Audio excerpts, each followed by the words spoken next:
இந்த அண்ணா வர டாக்டர் கேட்ட போட்டு உட்கார வச்சிட்டாரு. ஒரே பயமா இருக்குதா. எப்படியாவது சக்சஸ்ஃபுல்லா பண்ணி சம்பாரிச்சிடணும். சூப்பரே வந்துருக்க. இலவச மருத்துவ முகாம் போர்டு வைக்கலையா? ஆனா நீங்க என்ன பண்ண போறேன்னு எனக்கு தெரியாது. ஸ்ட்ரைட்டா வந்து போர்டு வைக்கல அது வைக்கல என்னப்பா இப்படி சொல்ற? இலவச மருத்துவ முகாம் வச்சுட்டு எல்லாரையும் வர வச்சு ஃப்ரீ ட்ரீட்மெண்ட் தர போறோம். என்னது இலவச மருத்துவ முகாமா? அதுக்கு நீ டாக்டரா உட்கார வேண்டியதானே, என்ன டாக்டரா உட்கார வச்ச? நட தம்பி, என்ன டாக்டர் யாரும் ஏத்துப்பாங்களா? கம்பவுண்டரா கூட ஏத்துக்க மாட்டாங்க. நீ இருக்கிற அழகுக்கு நீ தான் டாக்டர்னு நம்புவானுங்க. சரி, இலவசமா எப்படி எல்லாத்தையும் பண்ணுவ?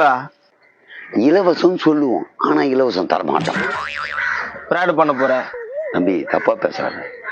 ஃப்ராடு பண்ண போறேன்னு சொல்லாத. ஃப்ராடு பண்ண போறோம், உனக்கு பங்கு தரேன்ல. ஏதோ ஒரு கர்மம் பண்ணி தொலை. பண்ணி தொலையா? இன்னும் கொஞ்ச நேரத்துல இங்க கூட்டம் அலமோதும் பாரு. ஆமா, எப்படி கூட்டம் வரணும்னு நம்புற நீ? சொல்றேன் தம்பி. பிட் நோட்டீஸ் அடிச்சு ஊடு ஊடா போய் குத்துருக்கேன், தெரு தெருவா குத்துருக்கேன், ரோடு ரோடா குத்துருக்கேன், பஸ் ஸ்டாண்டா குத்துருக்கேன். நம்ம ஆளுங்க இலவசம் ஒண்ணு கூட்டம் கூட்டுமா வருவானுங்க. இங்கதானே இலவசம்? இலவசம் இரவு ரசமா? எல்லாம் இங்கதான் உக்காருங்க. இப்படி வானா. இப்ப இவரை நான் கேட்கணும், எவ்வளவு சொத்து இருக்குன்னு கேளு. எது சொத்து கேட்கணுமா? என்னன்னா என்ன கேட்கணும்ன்ற? அது அவர் மார்ல வச்சு இருமு தும்மு மூச்சு இழுத்து கொடு, இது ஏதாவது சொல்லு. கொஞ்சம் இப்படி முன்னால வாப்பா. ஏய் காதுல வச்சு பாரு.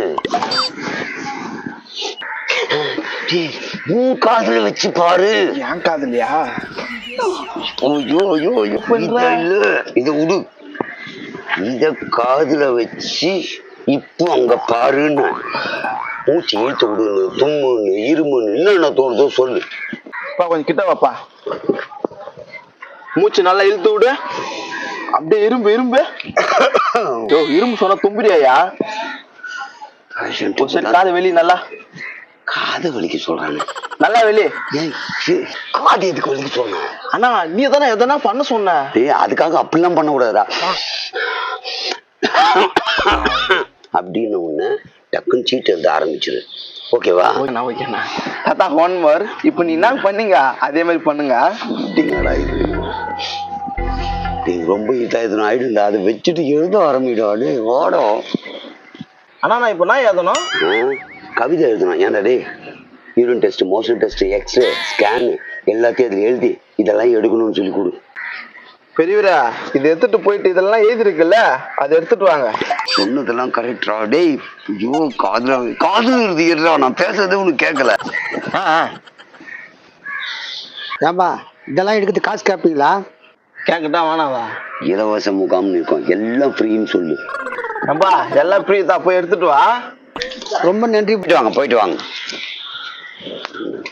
ஏய் ரொம்ப ஓவரா வயசான மூச்சு வலிக்க சொல்லாத. ஈத்துக்கு எதனா ஒன்று ஆச்சுன்னா எவன் பதில் சொல்றது? வரவங்கிட்ட அதை இப்போ தொட்டு பார்த்துட்டு ஈத்து விடு, 2 தும்மு வச்சு 2 இருமுன்னு சொல்லு. அவ்வளவுதான் போதும். சொல்லுங்க, உங்களுக்கு என்ன ப்ராப்ளம்னு சொல்லுங்க. நீங்க தான் டாக்டர், நீங்க தான் பார்த்து சொல்லணும். உனக்கு காத்து சரியா வேலை செய்யல, பிபி இருக்கு, ரத்த கொதிப்பும் இருக்கு. என்ன டாக்டர் சொல்றீங்க? டேய் எதையும் பார்க்காம இது மாதிரிலாம் சொல்லாதடா. மிரண்டு போயிட்டு இருக்காருடா. பின்ன நான் கேட்டாக்கா என்னைய சொல்லுன்னா, டாக்டர் என்னை தொட்டு பார்க்காத இப்படி எல்லாம் சொல்றீங்க. நீ வந்த உடனே நான் உனக்கு என்ன ப்ராப்ளம்னு கேட்டல, அப்ப நீ என்ன சொல்லிருக்கணும்? நான் செக்கப்புக்கு வந்தேன்னு சொல்லிருக்கணும். சாரி டாக்டர், செக்கப்புக்கு தான் வந்தேன்.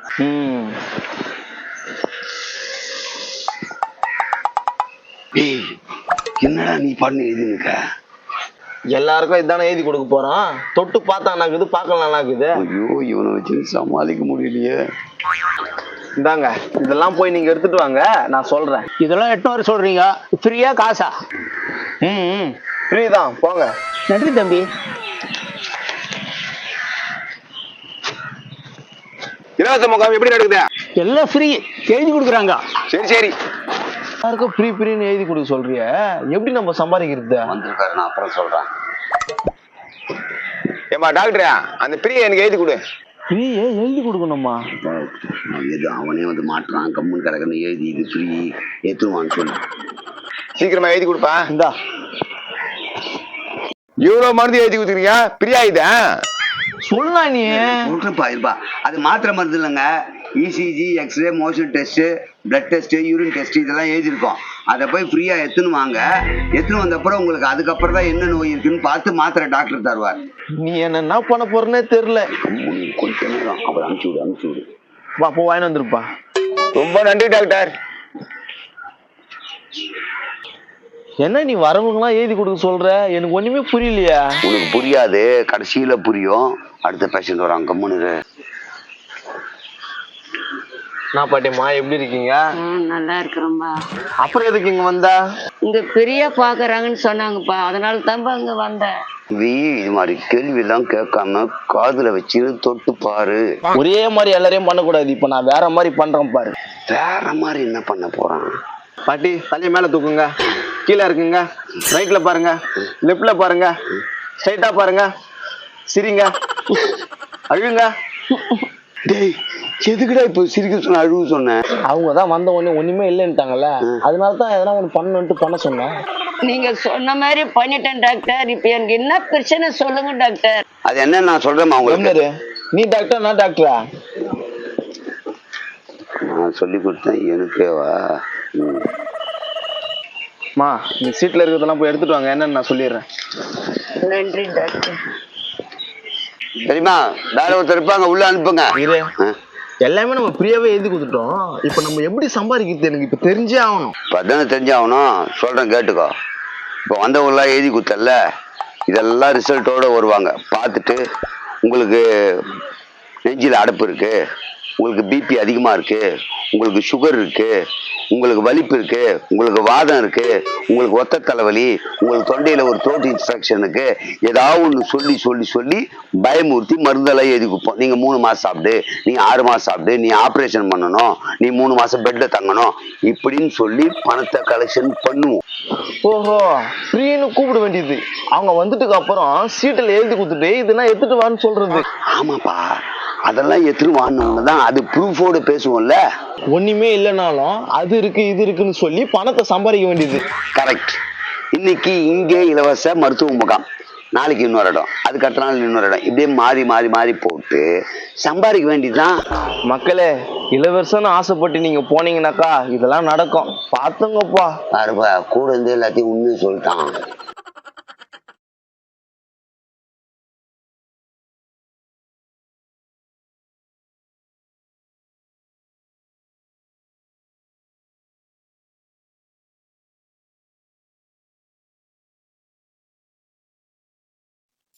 வணக்கம். முக்கிய செய்திகள். சாரிங்க, செய்திகள் அது முக்கியமாக இல்லையான்னு நீங்கள் முடிவு பண்ணிங்க. உங்களுக்கு மாத வருமானம் எவ்வளோ வருது அப்படின்னு நீங்கள் சொல்கிறீங்களோ இல்லையோ, உங்களுக்காகவும் நமக்காகவும் வேலை செய்கிறாங்க இல்லையா, அவங்க எவ்வளோ சம்பளம் வாங்குறாங்க அப்படின்றத பார்ப்போம்.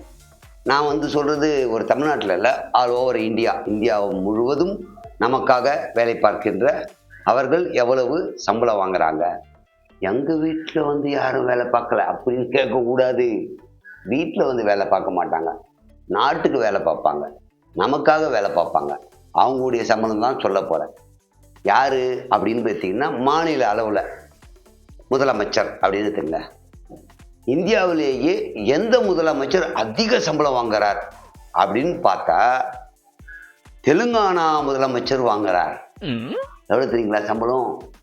4,10,000 ரூபாய் அவருடைய மாத சம்பளம். அப்ப குறைச்சி யார் வாங்குறாங்க அப்படின்னா, சின்ன மாநிலமா இருக்கும் இல்லையா, திரிபுரா. அவருக்கு எவ்வளவு சம்பளம் அப்படின்னு பார்த்தா 1,05,500. எதுனா மொழி பணம் மாதிரி 500 தெரியல, அவரு தான் அமௌண்ட் போட்டிருக்கு. சரி, அதிகபட்சம் தெலுங்கானா, குறைஞ்சபட்சம் திரிபுரா. சரி, நம்ம மாநிலத்தை முதல்வரும் ஒரு தடவை பார்த்துருவோமே, அவர் எவ்வளோ வாங்குறாருன்னா 2,05,000 ரூபாய். தமிழக முதலமைச்சர் வாங்கும் சம்பளம் 2,05,000 ரூபாய். இது நான் சொல்லலை, அவர்கிட்ட டைரெக்டாக கேட்கல. இது நம்ம பார்த்து எடுத்து சொல்கிறது. ஒருவேளை தப்பு இருந்தால் அதையும் குறை சொல்லிடாதீங்க தயவு செஞ்சு. ஓகே, நம்ம நாட்டுடைய முதல் குடிமகன் அப்படின்னா பிரசிடென்ட், ஜனாதிபதி. அவருக்கு எவ்வளோ சம்பளம் அப்படின்னு பார்த்தீங்கன்னா 5 லட்சம் ரூபாய். அவருடைய மாத சம்பளம் ரூபாய் 5 லட்சம். வைஸ் பிரசிடென்ட், துணை ஜனாதிபதியுடைய சம்பளம் 1 ரூபாய் குறைச்சிட்டாங்க. ₹1 ₹1 இல்லைங்க. அவருக்கு 5 லட்சம், இவருக்கு 4 லட்சம். ஓகே, நமக்காக சேவை செய்யக்கூடிய பணி செய்யக்கூடிய பிரதம மந்திரி பிரைம் மினிஸ்டருக்கு எவ்வளோ சம்பளம் அப்படின்னா உங்கெல்லாம் ஆச்சரியத்தோடு பார்ப்பீங்க. சிஎம் இவ்வளோ வாங்குறாரு, ஜனாதிபதி அவ்வளோ வாங்குறாரு, துணை ஜனாதிபதி இவ்வளோ வாங்குறாரு, அப்போ பிரதமர் எவ்வளோ வாங்குவார் அப்படின்னு தோணும். சொன்ன அப்புறம் தான் உங்களுக்கே தெரியும் பாருங்க. சொல்லிட்டா சொல்லிடுவேன், அவரை போய் கேட்கக்கூடாது. 2,80,000 தாங்க. நீங்க நினைக்கிற மாதிரி சிஎம் விட அதிகமாலாம் இல்லை. பிஎம் சம்பளம் அவ்வளவுதான். ஓகேங்களா? சப்புன்னு ஆகி போச்சுல்ல, அதுதான் சம்பளம். அதுக்கப்புறம் மீதி விவரத்துக்கு வருவோம். இப்போ முதல்ல ஒரு ஓரலாக போவோம், பின்னாடி எல்லாம் அலசி ஆராய்வோம். அதுக்கப்புறம் கவர்னர் இருக்கார் இல்லையா, ஆளுநர். ஒவ்வொரு மாநிலத்துக்கும் ஒவ்வொரு ஆளுநர் அப்படி இருப்பாங்க இல்லையா. அவங்க சம்பளம் எவ்வளோன்னா என்னங்க பாவம், பிஎம் விட கொஞ்சம் அதிகமாக தான் வாங்குறாங்க. 3,50,000 கவர்னர் வாங்குகின்ற சம்பளம் 3,50,000. ஓகே, சீஃப் ஜஸ்டிஸ் அவர் எவ்வளோ வாங்குறாருன்னா 2,80,000.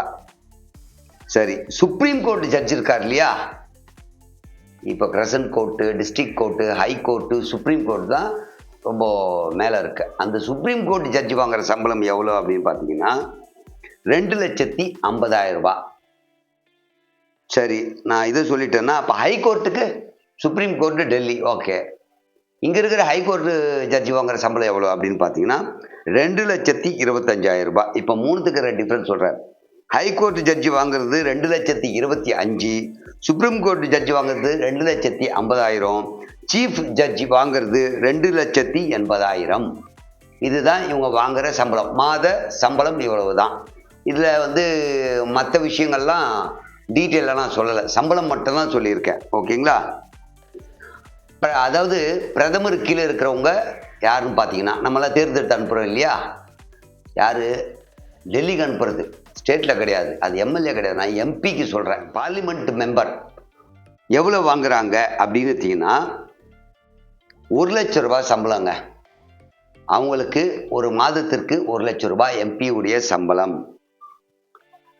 ஆர்மி இருக்காங்களே, வைஸ் சீஃப் ஆர்மி, அவருடைய சம்பளம் எவ்வளோ அப்படின்னு பார்த்தீங்கன்னா 2,25,000 அவருக்கு.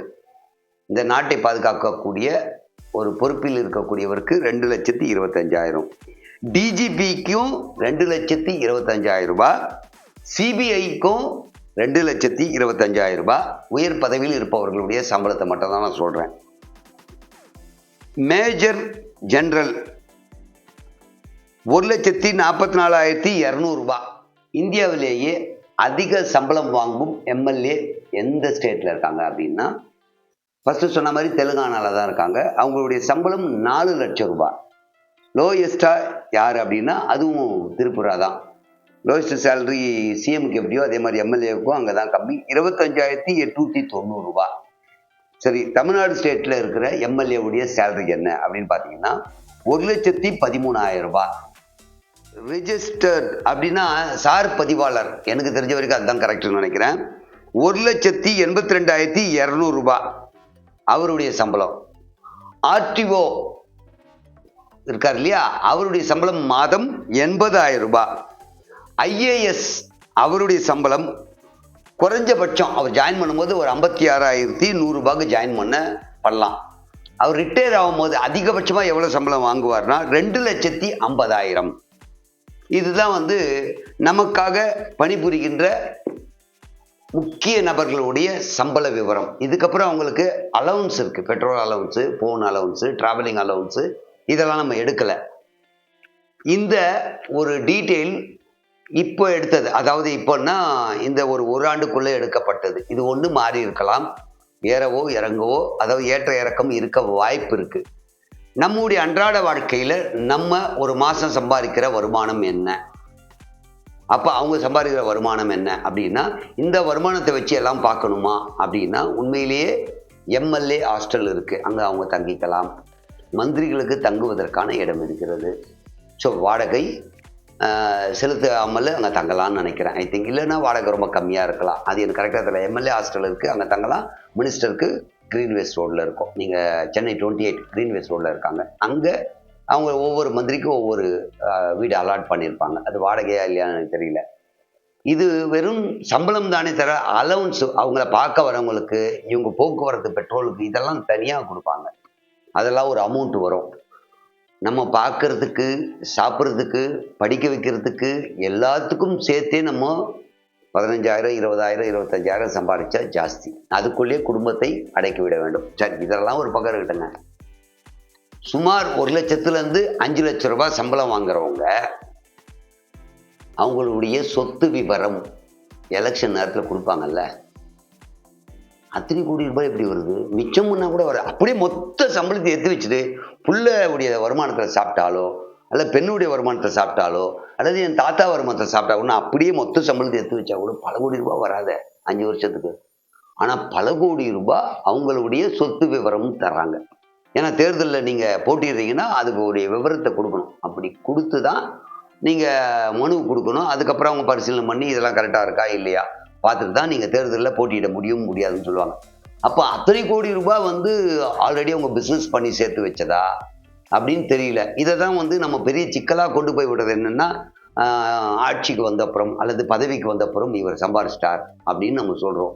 அது எந்த அளவுக்கு உண்மைன்னு நமக்கு தெரியாது. ஒருவேளை அவங்க முன்னாடியே ஏதாவது ஒரு 2-3 பிஸ்னஸ் பண்ணி அதில் லாபம் சம்பாரித்து இருந்திருக்கலாம். அந்த பணமாக கூட அது இருக்கலாம். ஆனால் நம்மளை பொறுத்த வரைக்கும் அவங்க சொத்து விவரம் கொடுக்கும்போது அவருடைய சம்பளத்தையும் சொத்து விவரத்தையும் பார்க்கும்போது ரொம்ப டிஃப்ரென்ஸ் இருக்கு அப்படின்னு நம்ம பார்க்க வேண்டியிருக்கு. இன்னொன்று, அரசியல் கட்சி என்பதெல்லாம் ஒரு காலத்தில் சேவைக்காக வந்தாங்க. தியாகிகள்லாம் சேவை செய்யறதுக்காக வந்தாங்க. இப்போ தேவைக்காக வராங்க அப்படின்னு ஒரு பரவலான பேச்சு இருக்கு. ஏன்னா அப்போ எந்த எதிர்பார்ப்பும் இருக்காது. நம்முடைய சுதந்திர தின போது போராடின எல்லாருமே தன்னுடைய சொத்தை கூட இந்த நாட்டுக்காக எழுதி வச்சாங்க. பொதுநலம் கருதி, தன்னலம் கருதாமல் பொதுநலம் கருதி. அப்படிதான் கப்பலுடைய தமிழன் கூட தன்னுடைய சொத்தை விற்று நமக்கான ஒரு கப்பல் விடணும் அப்படிலாம் பாடுபட்டு கொடுத்ததா வரலாறு இருக்கு. அப்படி பல விஷயங்கள் இருக்கும்போது தயவு செய்து நமக்காக உழைக்கின்றவர்கள், இந்த சம்பளம் பெரிய பிரச்சனையே இல்லை, பட் நமக்காக உழைக்கின்றவர்கள் தயவு செஞ்சு நம்ம வாழ்க்கையும் மேலே வரணும் அப்படின்னு நினச்சா சந்தோஷமாக இருக்கும். நம்ம வாழ்க்கையும் உயரணும் அப்படின்னு நினச்சா சந்தோஷமாக இருக்கும். ஏன்னா நம்ம ஒரு சின்ன தொகையை சம்பாதிச்சுட்டு அதுக்குள்ளேயே தான் நம்ம வாழ்ந்துட்டு இருக்க வேண்டியிருக்கு. அதிலையும் பல விதமாக விலையேற்றம் வந்தால் தாங்கவும் முடியறதில்ல. அதனால் தயவு செஞ்சு பதவி வகிப்பவர்கள், ஆட்சியில் இருப்பவர்கள், அரசியலுக்கு வருபவர்கள், பொதுநல விரும்பிகள் அனைவரும் இதை பார்த்து எங்களுடைய வாழ்க்கையும் மேம்பட நீங்கள் எல்லாம் பாடுபட்டால் மிக மகிழ்ச்சியாக இருக்கும், சந்தோஷமாக இருக்கும். இந்த தகவலை எல்லாரும் தெரிஞ்சுக்கிறதுக்காக ஏன் கொடுத்தேன் அப்படின்னு கேட்டிங்கன்னா, நம்முடைய வருமானத்துக்குள்ளே நம்ம இருக்கிற மாதிரி அந்த வருமானத்துக்குள்ளே அவங்க செலவு பண்ண முடியாதுன்றதுனால தான் அலவன்ஸ் இருக்குது.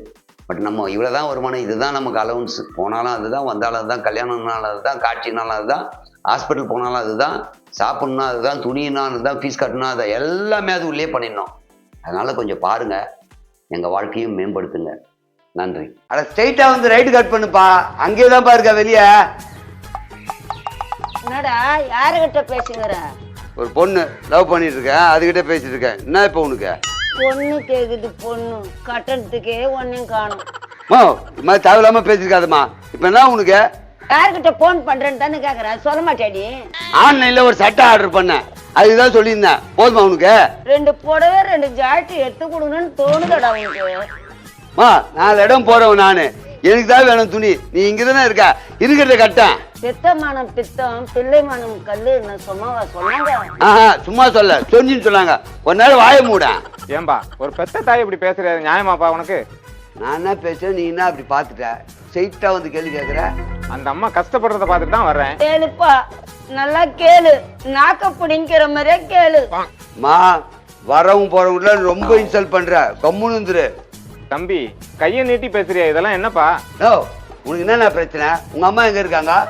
எங்க அம்மா என் தங்கச்சி வீட்டுல இருக்காங்க. ஏன் நீ பாத்துக்க வேண்டியதுதானே? ஏன் தங்கச்சி வீட்டுல இருக்க? பொண்டாட்டி பிள்ளைய பாக்குறதுக்கே சரியா இருக்கு, இதுல எங்க அம்மா எங்க நான் பாக்குறது? உபதேசம் சொன்னா மட்டும் போதாது, நீங்க அது மாதிரி நடந்துக்கணும். அறிவுரை சொல்ல வேண்டாங்க, போயா. நல்லதுக்கே காலம் இல்ல, என்னென்ன பேசுது பாரு இந்த வயசுல. எனக்கு சப்போர்ட் பண்ண வந்தவனையும் தேத்திட்டியா? அம்மா அவங்க அம்மாவே அவன் ஒழுங்கா பாத்துக்கல, அவன் பேச வந்துட்டான். உனக்கு நான் என்ன குறை வச்சேன்? என் வீட்டுக்காரர் இருந்திருந்தாருன்னா என்னை இப்படியா கண்காலத்தை வச்சிருப்பாரு. கலங்கிட்ட. ஓ அண்ணா இங்க முத்து வீடு எதுனா? நான் தான்ப்பா முத்த, நீ தானே அந்த டெலிவரி பாய். நான் அட்ரஸ் ஒழுங்கா கொடுக்க மாட்டியா? நானும் ஒழுங்கா அட்ரஸ் கொடுக்கணும் தான்ப்பா பாக்குறேன். ரோட்டுக்கு பேரும் இல்ல, வீட்டுக்கு நம்பரும் இல்ல. சரி நமக்கு அந்த கதைலாம் இருக்கு, நீ டெலிவரி கொடு. இந்தாண்ணா பேமெண்ட்லாம் பண்ணியாச்சாண்ணா? எல்லாம் ஆன்லைன்ல பண்ணியாச்சு, எல்லாம் கரெக்டான பொருளா இருக்கும்ல. அண்ணா டெலிவரி பண்றது மட்டும் தான் என் வேலை, பொருள் கரெக்டாகுதான் நீங்க பிரிச்சு பாத்துங்க. தம்பி 2 ஜாக்கெட் எடுத்துன்னு வரியா எனக்கு? அதெல்லாம் எடுத்துன்னு வர முடியாது, நீங்க ஆர்டர் பண்ணுங்க, நான் எடுத்துன்னு வரேன். என்னம்மா இப்படி பேசுற? என்ன ஏமா அசிங்கப்படுத்துற? நீ எடுத்து கொடுக்க மாட்ட, அந்த தம்பியாவது கேக்குறேன். ஏன்னா அவங்களுக்கு தான் எடுத்து கொடுத்து தானே. ஏண்டா என் வயிற்றுச்சல் கொட்டிக்கிட்டுனே வருவீங்களா? போடா போய் வேலையை பாரு, போடா. சொன்ன மாதிரி எனக்கு நேத்துக்கு உங்க கதை, நான் கிளம்புறேன். கிளம்பு போ. என்னடா அது பார்சல்ல? ஸ்வீட்டு. குர்ரா 2 வாய் கசப்பா இருக்குது. ஏம்மா இப்பதானம்மா சொன்னேன் அது துணின்னு, ஏமா கருப்பேத்துற? பிரிச்சு காமி பார்க்கலாம். காமி பார்க்கலாம், காட்டுறான். பாரு இதுதான். ஐயா இது என்ன பொம்பளை துணி மாதிரி இருக்குது? பொம்பளை துணியா? ஏம்மா இதுக்கு சிலி சட்டமா எப்படி இருக்குன்னு பாரு. நான் பார்க்கவே மாட்டேன், பழைய துணி வலுகுது. ஒரு பாத்தியா இதுக்கு நல்லா தானே இருக்கு, இந்த பழைய துணி. இந்த நான் முத்தண்ணா புது சட்டியா? ஆமாப்பா, எப்படி இருக்குன்னு பாரு. ஏதுண்ணா அது வச வசன்னு இருக்குதா? எவ்வளோ குத்தா? 800 ரூபாப்பா. அவ்வளோ ஒர்த்து இல்லையா? ஒரு 250 ரூபா வாங்கலாம். சொல்லு நல்லா சொல்லு, பொம்பளை துணி மாதிரி தானே இருக்குது. அப்படிதான் இருக்குது, பார்த்து வாங்க மாட்டியாண்ணா? இனிமேட்டு நான் பார்த்து வாங்கிக்கிறேன், நீ போப்பா. அநியாயத்துக்கு 800 ரூபா குத்து வாங்கி வந்து ஏமாந்துட்டியாண்ணா? டேய் பசாம குர்ரா, ஊடு தொடக்க வச்சுக்கிறேன். எனக்கு வெறி வருது, கம்முனு. என்னப்பா முத்தையா, அம்மா கிட்ட போய் சண்டை போட்டுங்கிற? நான் வெறுப்பேற்றுதுன்னா ஏக்கா கம்முனு இருக்கா, அவனையா வெறுப்பேத்துறா? ஐயோ ஆட்டோ ஓடிக்க துணி வேணும்பா, இதை எடுத்துக்கிட்டா என்ன பாக்குறா? வேஸ்ட் துணி தானா? நோ புது சட்டைனா ஆன்லைன்ல 800 ரூபாய் கொடுத்து வாங்கினா. அடா பாவி, ஆன்லைன்ல வாங்கினா இதுக்கு முன்னால 25 பேர் போட்ட சட்டையா இருக்க மாட்டா? போட்ட சட்டையா இருக்குமா? புது சட்டை பார்த்தா தெரியலதா? பார்த்தா தெரியாதுப்பா, அவனுக்கு வாஷ் பண்ணி அயன் பண்ணி மடிச்சு வச்சிருவானுங்க. சொல்லு, உரைக்கிற மாதிரியா சொல்லு. அந்த உலக்கைக்கு வருமா உலகங்களுக்கு கட்ட கோவம் வரும். அட குடுப்பா ஆட்டோ தொடக்கிறதுக்கா. புது துணி சொல்லுங்க. பழைய துணி வாங்கி ஏமாந்துட்டு புது துணி போ, என்ன பண்றது போ. நான் வரவும் போறவங்களாம் வயிற்று கொட்டிக்கிறோம். நான் குப்பையில போட்ட சட்டையை எடுத்து வச்சுனுக்குறா. குப்பையில போட்ட சட்டா? என்னடா பேசுற நீ? ஓ வேணா நானே குத்துருப்பல, இதை போய் எடுத்துன்னு வந்துக்கிறா. ஏய் இது நான் ஆன்லைன்ல ஆர்டர் பண்ணி வாங்கினேன்டா. குப்பையில சட்டையை போடணுன்ட்டு ஆன்லைன்ல வாங்கினேன்ற என்ன தான் பண்றது ஒன்று போ. இப்ப நான் இந்த சட்டை வாங்கினதா உங்களுக்கு பிரச்சனையாடா?